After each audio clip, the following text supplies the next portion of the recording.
Yeah, for me, no. It's.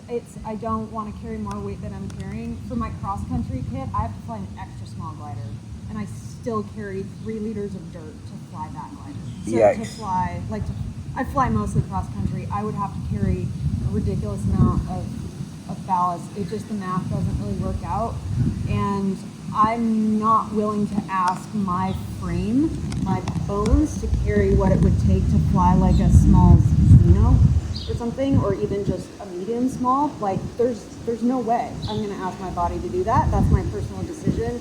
Had a bunch of knee surgeries. Like there's just my unique situation with that, but I've just made that decision, and I'm pretty all right with it.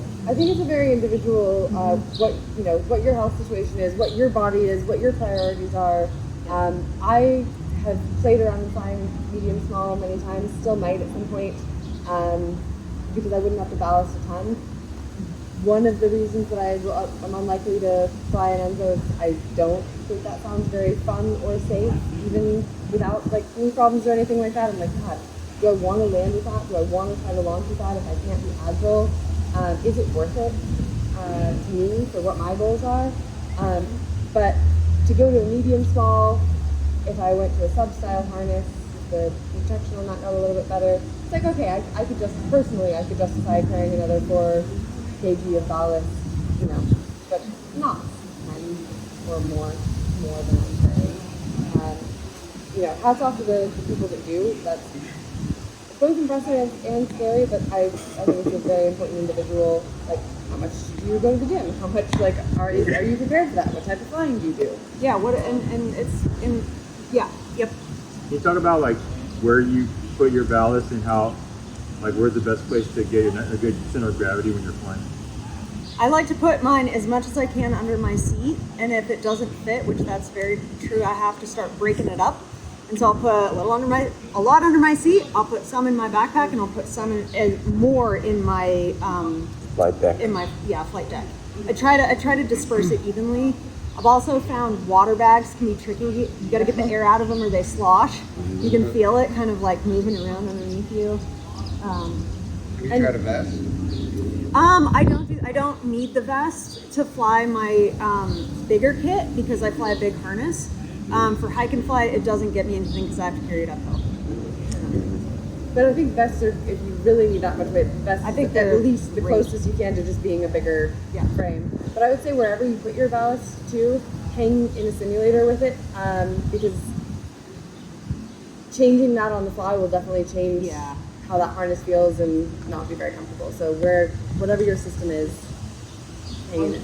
The note of being on a smaller glider and arriving low, you might need to make a fairly low save. Do you have any tips for making a low save? Believe you can do it. Don't give up. Yeah, it's not over till it's over. More than making a low save, what I like to do is either stop for a climb earlier or leave higher. Because especially here and with the dust devils on the flat, I'm nervous below 1,000 feet AGL, very. I'm more paying attention to staying upwind of a, dusty field and making my energy is split between low save, and so I would rather cut a little earlier or wait a little more and get a little higher to not be in a low save situation. That's the smartest. That's just me. However, What are your low save? great. I don't do the good decisions. Gosh, low saves here. I don't know how much you guys fly the flats, but I'm always putting myself at the downwind edge of the field where it changes from either grass to dirt or dirt to grass, grass or bushes or whatever, hoping that you're going to find, something that's kicking off. But also, you guys, low saves here can be really dangerous because of this dusty thing.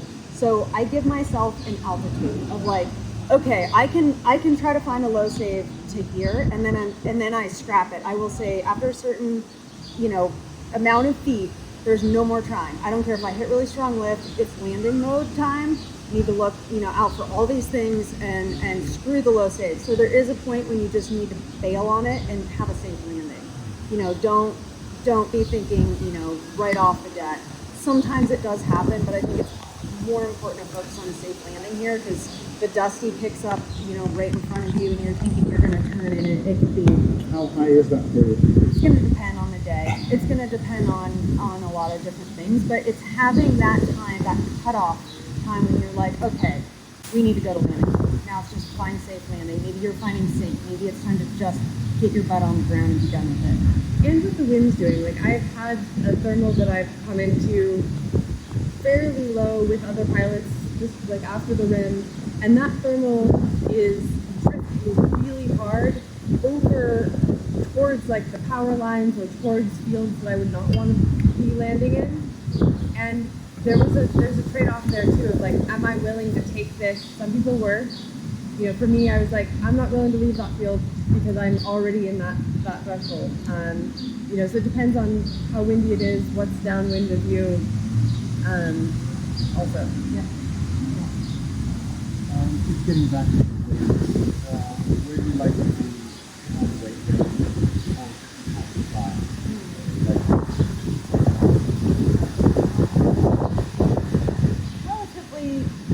Relatively the same. I think for me, it's which wing I'm flying. I think the extra small, I feel like I can't get heavy enough on it. Like I would almost rather be over the top on the extra small. I feel like the small, I don't need to be quite at the top, but I know you're right at the top. I'm right at the top, but that's also because I'm on a glider where, with all the stuff that I want to carry, I'm right at the top. So if you're like, oh, would you dump ballast? I'm like, no, that's my drinking water or my first aid kit. So I don't have a lot, but I like how the Photon flies in the top couple kg. In my experience flying extra small and small gliders my whole career, smaller gliders really like to be one at the top. In my experience. I would rather fly 2 kg over than 5 kg under on my glider. And I can't speak to what it's like on bigger gliders because I can't. Who flies their glider in the top 5 kg? How does it feel in the middle? Yeah, I don't want to know. You should try it. Add some more weight. No, in the middle. No, in the middle. I don't know. Oh, yeah. I gotta start for a few months. Yeah, I hate how the glider feels in the middle of the range.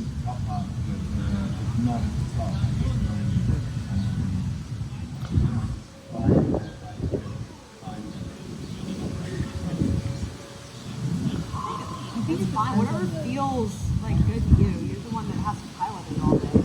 And what glider are you flying? Okay. Yeah, I think anywhere in the upper half is like also a style thing. What you're used to, how you like it yourself. Do you think it's unsafe to fly at the bottom but inside the certified weight range? Yes, very much so. I think you're not stacking the odds in your favor when potentially you could be. I can speak for those of us flying East Coast. Like anytime we flew like 50% weight range, when you're flying like in Virginia where your good thermals, on average decent thermals like at 1 meter a second, and you have like 700 feet relief to catch something, it was nice to be in mid-range, but any bigger air than that, I by mistake flew a friend's glider because I thought it was the same as mine, and I realized I was like at 22%. That glider spent a lot of time at my level or below me, open, but stuff. So yeah, Yeah, unsafe is strong. I would strongly not recommend it, especially in big air. I think especially places that also have wind, there's a significant disadvantage for being able to get yourself in and out of situations that could come, and the lack of responsiveness is going to be a disservice. Are you? No. I was gonna say if you are, maybe you could take your dog with you. Ballast with legs. That's my dream. So what's the longest time you've spent flying where you're like, okay, I wanted to land, but I'm not landing in this. It's midday or whatever. I'm just going to keep flying because it's too dangerous to land. Have you done that before? Like, Yeah. Here, I hate landing in the middle of the day. Honestly, like during these comps, I'm like, 3 p.m. Really? Oh man! Like I like landing at like 7 p.m. when it's like chill. But we all do it, and we're fine. But yeah, there's definitely times that I'm like, maybe I'm not into this flight as much, but like, if I can hang on for another 2 or 3 hours, it's going to be a lot better. That's safer. And then, you know, usually it's fun and you're glad you did anyway. But, Had something sweet, and then you're like, oh no, this is good. yeah, you have motivation to stay in the air if you don't have it from somewhere else. Yeah. I've never done that. Really? Oh, we do it here all the time. Like, I really don't want to land right now. It's not good.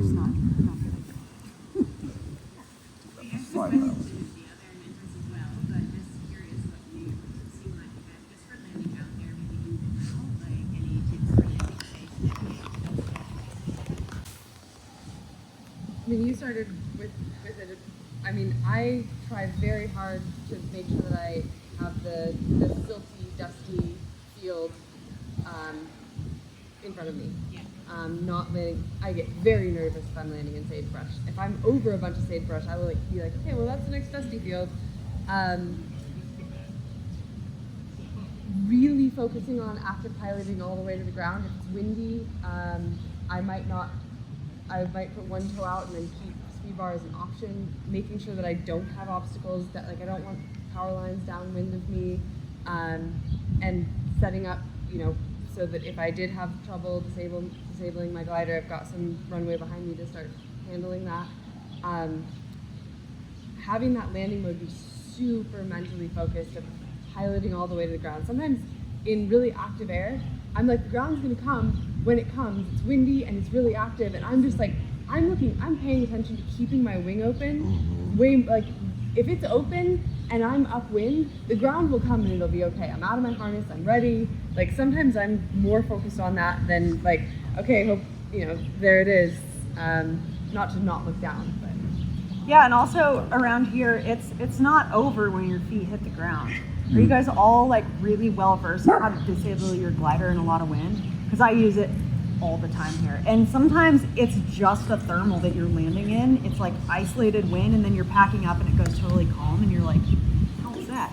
But, you know, if you're just like, okay, I'm on the ground, and you like turn around and hit the brakes, you're just gonna be like, boing, and then you're going for a ride. So really practicing and having that in your mind of like, okay, if it's really windy when I land, this is what I'm gonna do. Okay, you don't get hurt. Let's walk through that too.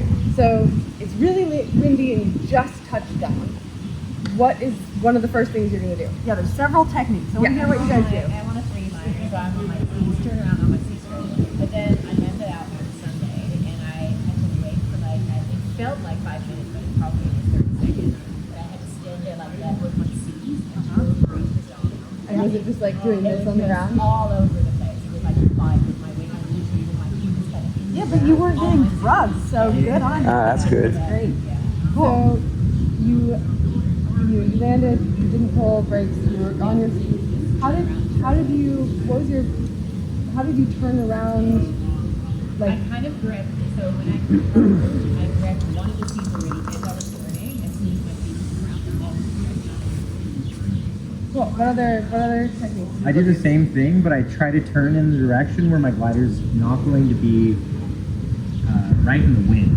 And if it's possible for me to like run or walk around. Run towards the tip? Yeah, so then if I can grab a tip or just not be in that power zone where the wind's directly entering myself, I found that was pretty fun. What else you guys do?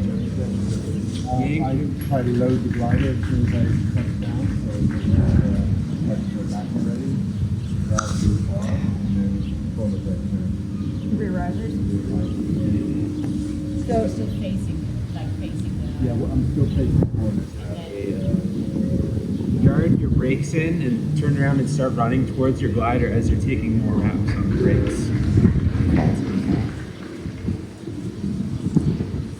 What's your plan? Yeah, what do you guys do? What do you do? I've been experimenting with this because I had heard all these different techniques, and I had a flight out here last year where I had heard one where you grab your A in your rear and pull both of them, and it basically twists your glider and instantly disables it. And I was like, all right, I got this new technique. It's really windy. Go through that again. I did it, and it worked amazing, except for the glider came into the ground. Digging out of it. I was totally safe, and it worked great, but my glider was a disaster after that. It's like, I wish someone saw that.